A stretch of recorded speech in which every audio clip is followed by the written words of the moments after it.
The morning Genevieve Hartley became Mrs. Genevieve Weston, her mother pressed a small sachet of dried lavender into her palm and said, "You will learn to be content, not happy, not loved, content," as if contentment were the ceiling a woman of her station ought to reach for, and anything higher was vanity. She was 23 years old. She had read every book in her father's study, could speak French with a better accent than the tutor he'd hired, and had spent the better part of 2 years quietly turning down men she found dull. Then her father's business partner, Mr. Haverford, called in a debt that could not be repaid in coin, and suddenly she was standing in the front parlor of Ashwick House, being introduced to a man named Julian Weston, who looked at her the way a man looks at a piece of furniture he is obligated to purchase but does not particularly need. He was 31. Dark-haired, not unkind, exactly, but not warm. His handshake was firm, his posture correct, and when he spoke to her father he used the word arrangement twice in under a minute. She noted it. She noted everything. The wedding was small, the weather was gray. Julian's mother, Mrs. Dorinda Weston, stood at the edge of the reception, with her arms folded, and her expression arranged into something that was not quite a smile and not quite a frown, but communicated clearly that she had expected better for her son, and was managing her disappointment with admirable restraint. Genevieve smiled at her anyway. She had learned early that the most disarming thing a woman could do was smile at someone who expected her to flinch. Ashwick House stood on 40 acres in the Derbyshire countryside, 3 miles from the nearest village, which was called Gretton's Mill, and had a bakery, a church, 2 competing dry goods shops, and approximately 400 people who knew each other's business before it was even finished happening. Julian's estate was not in ruin, but it was not flourishing either. The tenants on the eastern fields had been since the previous winter, when a drainage problem had gone unaddressed and taken out half a season's crop. The north pasture had a fence line that had needed repair for years. The household accounts, which Genevieve reviewed within her first week, because no one told her she couldn't, and the ledger was simply sitting on the desk in the library, were technically balanced, but only because certain things had been quietly deferred. She did not say anything about this to Julian. Not yet. What she understood about Julian Weston in those first months could be summarized briefly. He was not cruel, but he was absent. Not physically. He was often in the house, in the library, at the dinner table, but absent in the way that mattered. He answered her questions in full sentences. He did not raise his voice. He simply did not notice her. This was, she would later understand, its own particular kind of damage. Not the dramatic kind, not the kind you can point to. The quiet kind that settles into your bones over months until you stop expecting to be seen and start treating your own invisibility as a fact of the landscape, like the gray winter sky or the draughty corridor on the second floor. She had brought 3 trunks of books to Ashwick House. By the end of her second month, she had read 2/3 of them and started on Julian's library without asking, because there was no one to ask, and she needed something to do with her mind before it turned on itself entirely. The library was where she found the estate maps. She spread them across the reading table one morning in October, and began working through the property line by property line. Not because she had been asked to, because she had noticed, on her daily walks, which she had started taking less for pleasure than for the sake of occupying her body while her mind worked, that the drainage ditch on the east field was entirely blocked with sediment and debris. She spoke to the groundskeeper, a quiet man named Mr. Cooper who had worked the Weston land for 20 years, and who looked at her with the particular wariness of someone who has learned not to trust sudden interest from the main house. "How long has the ditch been blocked?" she asked. "3 seasons, ma'am." "Has anyone spoken to Mr. Weston about it?" A pause. "Several times." She nodded. She thanked him. She went back inside and wrote a letter to a drainage engineer in Derby, whose name she had found in one of Julian's old business correspondence files. She paid for the consultation out of the household account, under estate maintenance, which was both accurate and sufficiently vague. The engineer came out in November. By December, the ditch was cleared. By the following spring, the Hollowell family, the tenants on the eastern field, brought in a crop yield 40% higher than the previous year. Julian noticed the yield improvement.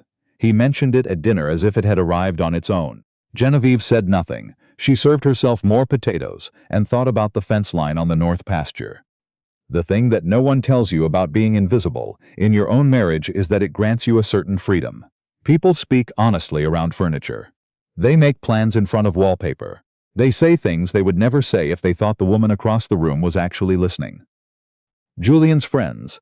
There were 4 of them who visited regularly. men from his Oxford years who descended on Ashwick House each autumn for the shooting season, were not careful men. They were comfortable men, which is different. Comfort does not breed caution. It was the second autumn of her marriage. She was in the adjoining room, the one with the connecting door that was nearly always left ajar, because no one thought to close it, working on the household correspondence she had taken over managing, because Mrs. Tenby, the housekeeper, was 62 years old and her eyesight was failing and there was no budget allocated for a replacement. She heard Philip Graves, the loudest of Julian's friends, a man who laughed at his own jokes before he had finished telling them, say, "Come now, Weston, she can't be entirely useless. Does she at least manage the house decently?" A pause. Then Julian's voice, measured and dry. "She manages." Another pause. I don't know. Haverford sold her to me as capable, and I suppose that's accurate. She's capable the way a good piece of furniture is capable of holding things." There was laughter. Not Julian's, or at least, she could not tell if Julian's was among it. She sat very still and listened to the laughter settle and dissipate. Then she picked up her pen and finished the letter she was writing. She did not cry. She was past the age of crying over things she could not change. What she felt instead was something quieter and more dangerous. The precise, crystalline clarity of a woman who has just understood something she cannot ununderstand. She folded the letter, blotted it, set it aside, and she thought, with the same practical detachment she had applied to the drainage ditch and the estate maps and the failing household accounts. "All right, then, what do I do with this?" She started with the village. Not grandly, not with announcement or performance. She simply began showing up. She attended the church on Sundays, which she had done before, but now she stayed afterward. She learned names. She remembered them. She asked Mr. Hollowell's wife, a thin and tired woman named Susan, how the children were, and she listened to the answer, and the next time she came she asked about the eldest daughter by name. She spoke with Dr. Pemberton, the only physician within 10 miles, about the fact that 3 families on the estate's southern edge had reported a recurring illness that sounded, from their descriptions, like contaminated well water. She arranged for the well to be tested. She was right. She had it fixed. She found that a family named Blythe had a daughter, 17 years old, who was, in Genevieve's quiet assessment, significantly more intelligent than her circumstances were going to allow for. She arranged for the girl, whose name was Maisie Blythe, to receive instruction in accounting and correspondence, paid from the estate's household fund under domestic improvement. Maisie Blythe would later become the bookkeeper for 3 separate businesses in Gretton's Mill and attribute her start, in an interview many years on, to an employer she described only as the woman at the house. None of this made Genevieve happy in the large, obvious sense, but it made her useful, and usefulness, she had found, was the one thing she could control entirely. The difficulty was Dorinda Weston. Julian's mother visited 4 times a year with the regularity of an unpleasant weather pattern, and approximately the same emotional effect. She arrived in a carriage, descended with the air of a woman inspecting property that had been negligently maintained, and proceeded to locate, within 48 hours, every point of tension in the household and press on it firmly. She disapproved of Genevieve's reading. She disapproved of Genevieve's interest in estate matters, which she called overreach, and of Genevieve's involvement in the village, which she called performance. She disapproved of the fact that Genevieve served a simpler supper than Dorinda considered appropriate, and of the fact that Genevieve had rearranged the morning room to receive more light, which had been a practical decision made in November, and which Dorinda noticed and commented on in February as if the rearrangement had occurred that morning. "You are not what I would have chosen for him," Dorinda said once, during her 3rd year of making that point in various forms. They were in the sitting room. Julian was not present. He was rarely present for these conversations. "No," Genevieve agreed. "I imagine not." Dorinda looked at her sharply. People who expected Genevieve to argue often looked at her sharply when she didn't. "You could at least try," Dorinda said. Genevieve looked up from the letter she was writing. "I do try, Mrs. Weston. The question is what I try for." She went back to the letter. Dorinda left the room. Neither of them mentioned it again. It was in the 3rd year of her marriage that Genevieve began to understand she was going to have to make a decision. Not a dramatic one. Not a scene. She was not built for scenes. And beyond that, she had been raised in a world where women who made scenes were talked about afterward, for the scenes and not for whatever had caused them. She had watched that happen to other women. She had no interest in becoming a cautionary tale. What she was considering was quieter than that, and in some ways much harder. She had made Ashwick run. She had learned that as a simple fact, the way you learn the weight of a tool after long use.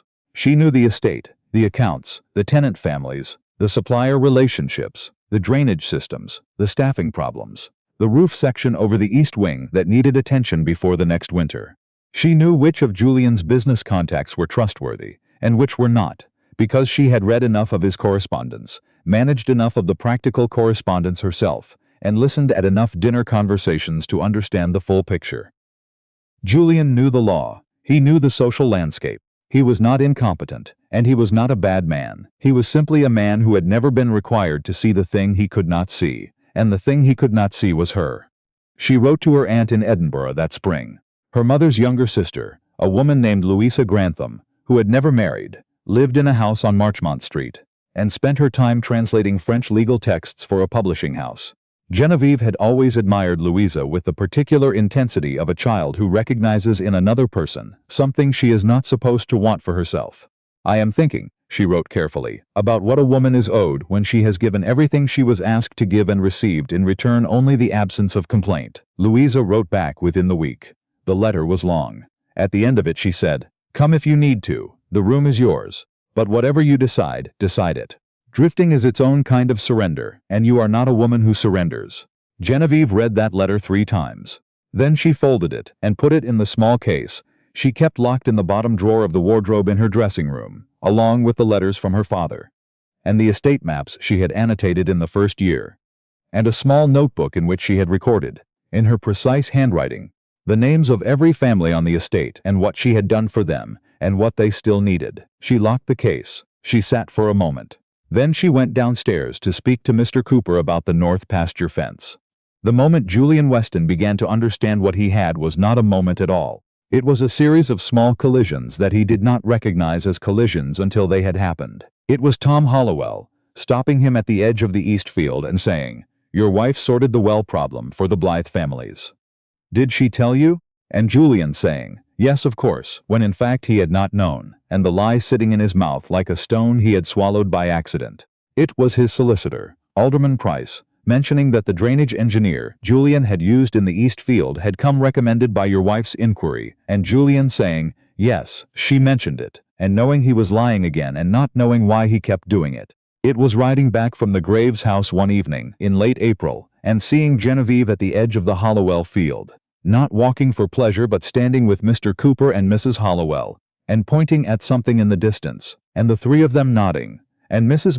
Hollowell saying something that made Genevieve laugh. A full laugh. A real one, the kind Julian had never heard from her in 3 years of marriage.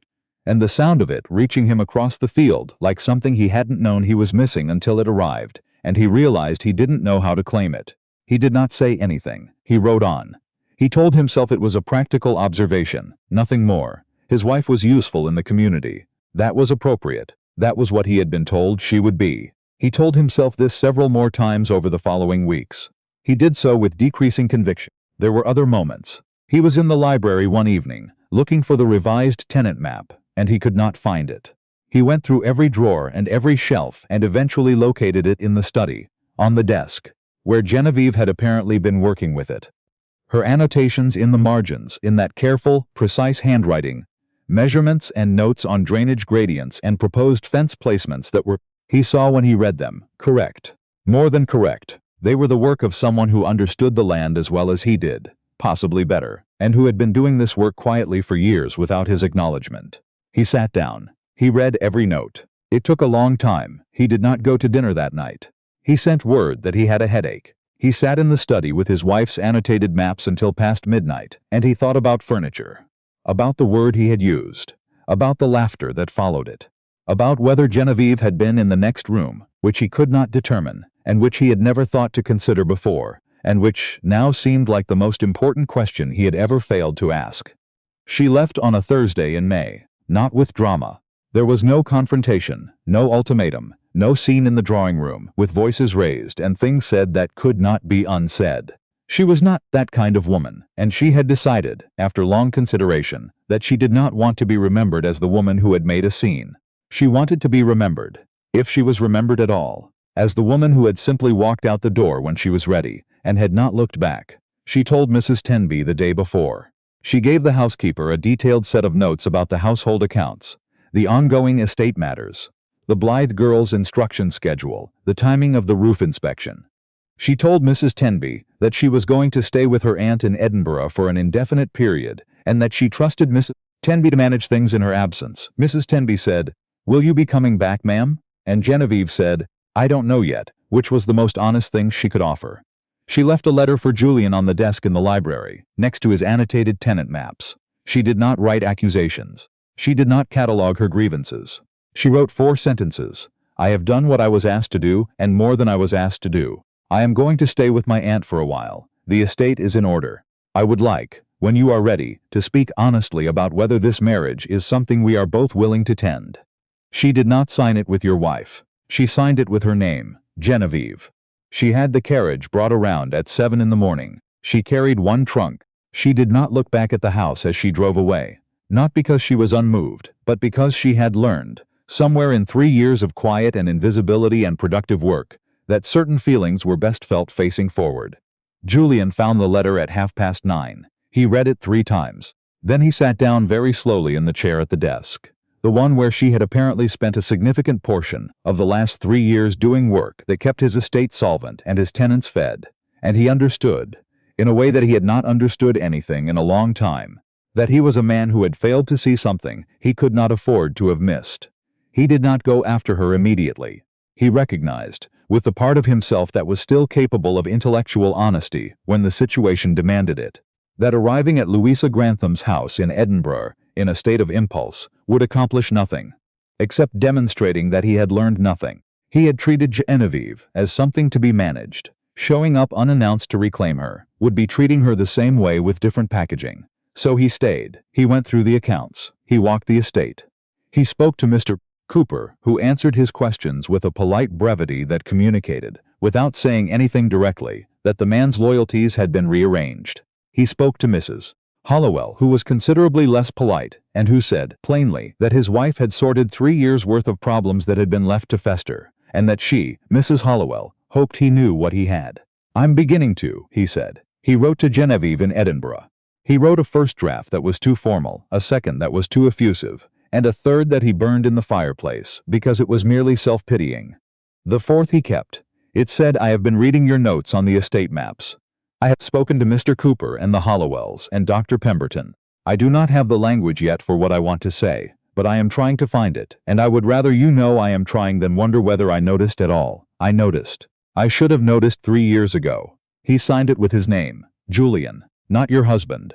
She wrote back 8 days later. The letter was brief. She said she had received his letter, and that she was glad he had written. She said she was not ready to come back yet, but that she was not closed to it. She said the word yet once, and perhaps once, and he read both of them many times. Genevieve spent 4 months in Edinburgh. She translated documents with Louisa. She walked along the water. She read books no one would have thought to disapprove of, because there was no one to disapprove. She thought about what she wanted, which was a question she had not given herself permission to ask in 3 years, and the answer surprised her with its specificity. She did not want to start over. She did not want to build something new from nothing. She wanted Ashwick and the Hollowells, and Maisie Blythe's careful progress, and Mr. Cooper's grudging respect, and the north pasture fence line that she knew needed attention before November. She wanted to be seen by the person who had failed to see her. Not forgiven. She had nothing to forgive, not in the sense of a wound deliberately inflicted, but seen, fully, the way she had always been capable of seeing him. Julian came to Edinburgh once, in September. He did not arrive unannounced. He wrote ahead, asked if she would see him, and she said yes. They walked by the water. He did not make promises. He made observations, the way a man makes observations when he has been doing the uncomfortable work of examining himself, and wants to show that he has not flinched from what he found. He said, "I used the word furniture. I don't know if you heard me."